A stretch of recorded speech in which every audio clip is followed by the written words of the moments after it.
Today we will be talking about the surface area of a prism and a cylinder.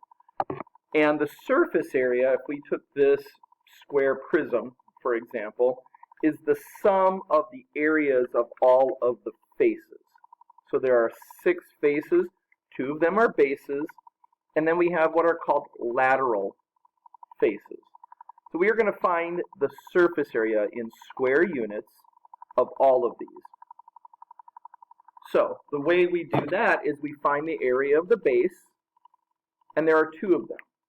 So surface area is a capital S, and we have 2 bases, and then we are going to add all of the faces together. Now you could simply find the area of all of these and add them together. That's a lot of just manual computation. So here is the formula for that. To find the area of the lateral faces, what we do is we find the perimeter of a base, the perimeter, P, and we multiply it by the height.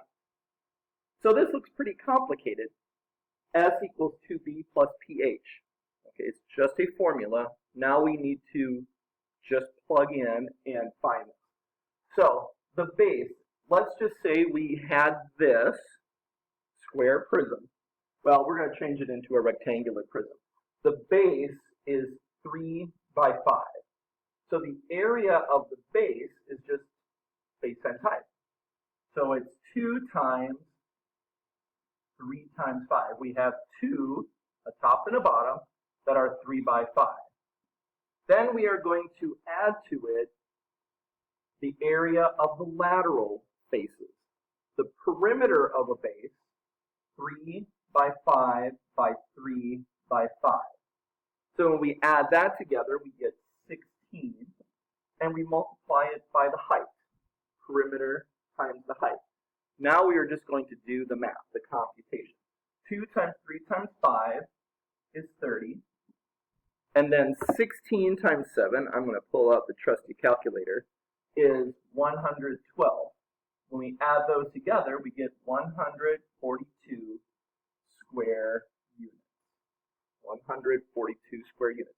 So when you think about what we just found, it's the area of all of these faces added together. That is called the surface area, the area around the surface of your three-dimensional figure. Now we could do the same thing for a triangular prism. We would do the same thing. You would find the area of a base, which would be a triangle, 1/2 base times height, and we have 2 of them, 2 bases. Then you find the perimeter of one of the bases and multiply it by the height. Same thing. Now let's go to a cylinder. Cylinder. So it looks a lot like a prism, obviously, but it's round. So what we do is we have a base and a base. So our surface area, we still have 2 base, and now we are going to find the area of the lateral face, or the lateral surface, I should say. And the way we do that is in the prism, we found the perimeter. Now we are going to find the circumference. Excuse me. So we are going to find the circumference of this circle and multiply it by the height. We have circumference times the height. So these look very similar, and essentially they're the same thing. So say we had this cylinder. We want to find the surface area, the amount of square units covering this whole thing. So surface area equals 2 times the base. So the base, we have a radius of 4. And we know that the area of a circle is pi r squared. And then we're going to add the circumference times the height. So the circumference is 2 pi r, and then the height. So here is kind of whittled down what this actually is in terms of circles. So now we are going to just plug in the numbers that we know. So our radius is 4, to, and then our pi, let's just use 3.14, and then the radius squared, 4 squared. And we're going to have 2 times 3.14. Radius is 4, height is 10. Now, there's a lot of decimals going on here, so let's just use our calculator. 4 squared is 16 times 2 times 3.14, and we get 100.48. We are going to add to it this computation.